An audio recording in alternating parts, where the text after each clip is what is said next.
সরল হতে হবে, কুটিল মানুষ দর্শন করতে পারে না। মানুষের চোখ খুব সিরিয়াস, হৃদয়টাও খুব কুটিল কলিযুগের মানুষের। যেন একবার সীতামাতা বসে আছেন অশোক বাটিকার মধ্যে, অশোক বনের মধ্যে, আর হনুমানজি গেছেন। হনুমানজি সীতামাতা অনেকক্ষণ ধরে অশোক, এবং সব সময় মনে পড়ে যেত প্রভু রামচন্দ্রের কথা। যখনই অশোক বনে সুন্দর পুষ্পগুলো আমার গাত্রের উপরে ঝরে ঝরে পড়তো, তখন মনে হতো যে আমার প্রভু আমাকে যেন শৃঙ্গার করছেন। পুষ্পগুলো ঝরে পড়তো, আর সেই সুগন্ধি বাতাবরণে মনে হতো যেন আমি অযোধ্যায় সেই পুষ্পের, কাননের পুষ্পের গন্ধ, আমোদিত গন্ধে আমার নাসিকা উন্মাদনাময় হয়ে যেত। এমন আনন্দ ছিল সেই অশোক কাননে। হনুমান সঙ্গে সঙ্গে বলছেন, না না না না মা, তুমি ঠিক বলছো না। বলে কি? আমি ঠিক বলছি না? হনুমান ঠিক বলবে তাহলে?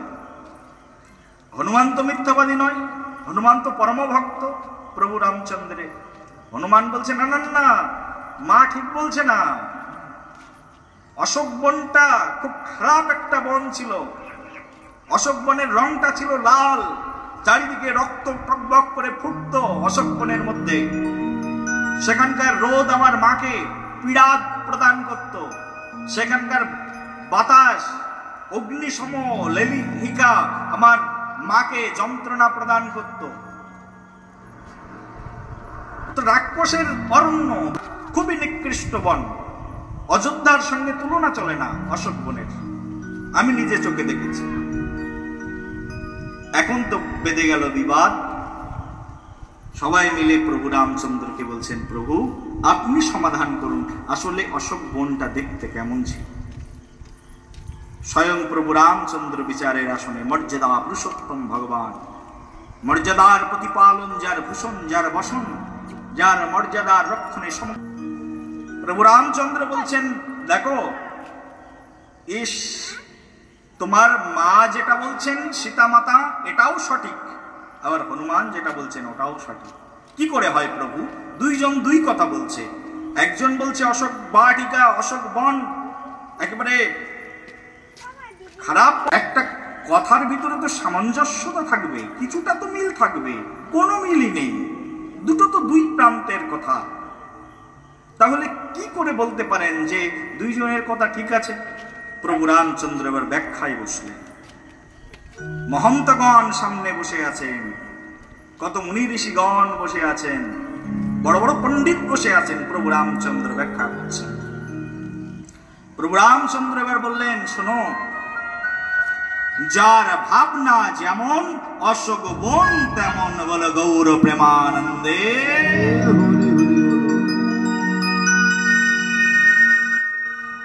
বলি প্রভু কেমন? বলে সীতা দেবী যখন অশোক বনে ছিল, সেখানে বসে বসে সে তার ইষ্টদেবের চিন্তা করতে করতে, অশোক বন খারাপ হলেও তার কাছে সেটা পুণ্যবন্ত বনে পরিণত হয়েছিল। আর হনুমান সেখানে ক্রোধ নিয়ে গেছিল, রজগুণে ওই অশোক বনকে দর্শন করেছিল। সেই জন্য হনুমানের চোখে অশোক বনটা একটা খারাপ বন ছিল। চারিদিকে রক্ত দেখেছিল, চারিদিকে লাল। অশোক বনকে তিনি প্রভুর উপাসনাময় একটা তীর্থধামে পরিণত করেছিলেন। এই হচ্ছে পার্থক্য। প্রেম সে বলো, তোমার মন যেমন বন তেমন, বুঝলে? বলি মন যেমন, বলো বন তেমন। সেই জন্য কে উন্নত ভক্ত, কে নিম্নমানের ভক্ত, তোমার মন যেমন তুমি তাকে ভাববে তেমন। আমাকে তুমি ভাবতে পারো বিশাল বড় বৈষ্ণব, তোমার মন যেমন তেমন ভাববে। আবার আমাকে ভাবতে পারো, তুমি ভাববে। এই যে আমার চোখে চশমা পড়া আছে না, চশমাটার গ্লাসটা যদি লাল থাকে না, আমি সবার দিকে তাকাবো, সবাইকে রঙিন দেখবো, হ্যাঁ কি না বাবা? হ্যাঁ, চশমাটার গ্লাসটা যদি লাল থাকে, যেদিকেই তাকাবো সেদিকেই রঙিন দেখবো। আবার এই চশমাটা যদি নীল কালারের থাকে, যেদিকেই তাকাবো সেদিকেই কি দেখবো আমি? হ্যাঁ, চশমাটা যদি পাওয়ার ঠিকঠাক থাকে তাহলে মানুষকে, কেউ যদি তামসিক ব্যক্তি হয়, মন খারাপ থাকে, সবাইকে খারাপই দেখবে, তার চোখে আনতে পারে। সেই জন্য কৃষ্ণ ভক্ত অত্যন্ত দুর্লভ, কৃষ্ণ ভক্ত হতে হবে। কৃষ্ণ ভক্তির জন্য সেই জন্য প্রার্থনা করতে হবে বৈষ্ণব চরণে। একমাত্র কৃষ্ণ ভক্তি আমাদেরকে যারা দিতে পারেন তারা হচ্ছে বৈষ্ণব। বৈষ্ণবের কাছে এসে প্রার্থনা করতে হবে, হে বৈষ্ণব ঠাকুর, কৃপা করে আমাকে কৃষ্ণ ভক্তি প্রদান করো।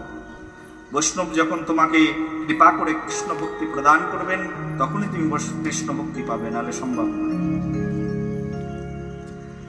ভগবানকে ডাকবো, বলি ভগবানকেই তো ডাকবো, তাহলে ভক্তের কাছে যাওয়ার প্রয়োজন কেন? এটা তো দালালি প্রথা হয়ে গেল না? এখন যেখানেই যাবে সেখানেই তো দালাল। তা ভগবানকে ডাকতে একটা দালাল ধরতে সমস্যা কোথায়? প্রেম ছে বলো। অফিসে যাও, আদালতে যাও, জেলখানায় যাও, পুলিশের কাছে যাও, প্রধানমন্ত্রীর কাছে যাও, মুখ্যমন্ত্রীর কাছে যাও, যেখানেই যাবে কাউকে না কাউকে তোমাকে ধরতেই হবে, দালাল তো ধরতেই হয়।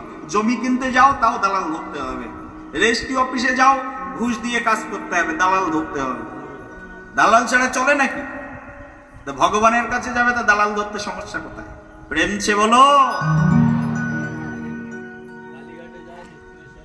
ভগবানকে ডাকবার জন্য একজন মাধ্যম চাই, আর তিনি হচ্ছেন বৈষ্ণব। বৈষ্ণবের কাছে আসতে হবে। বৈষ্ণব ছাড়া কৃষ্ণ ভজন এই জগতে আর কেউ দিতে পারে না। সেই জন্য শাস্ত্র বলছে সাধু সঙ্গ, সাধু সঙ্গ সর্বশাস্ত্রে কয়, লবমাত্র সাধু সঙ্গ সর্বসিদ্ধি। সাধু সঙ্গ এই জন্য বলছে, সাধু সঙ্গ কেন করবে? কারণ ভগবান তো সাধুর কাছেই থাকে। তোমার ঘরের সম্পদ নয় ভগবান, ভগবান হচ্ছে সাধুর সম্পদ। যার সম্পদ তার কাছ থেকেই তো নিতে হবে নাকি? হ্যাঁ, যার সম্পদ তার কাছে না গেলে পাবে কি করে? সম্পদ কার? ভগবান কার? ভগবান থাকেন কোথায়? ভগবান তো অনাদিরাদি গোবিন্দ, তার জন্ম নেই, মৃত্যু নেই, অনন্ত অব্যয়, পরম শাশ্বত ধর্মগপ্তা। তাকে দেখা যায় না, ছোঁয়া যায় না। তাকে যারা দেখিয়েছেন, যারা ডেকে এনেছেন, অসীম ভগবানকে যারা সসীম করেছেন, তারা হচ্ছে এই ভক্ত। ভক্তই তাকে সসীম করেছেন, নিয়ে এসেছেন জগতের মাঝে, নামিয়ে নিয়ে এসছেন, ডেকে নামিয়ে। এই কলিযুগে ভগবানকে অদ্বৈত আচার্য প্রভু নামিয়ে নিয়ে এসছেন।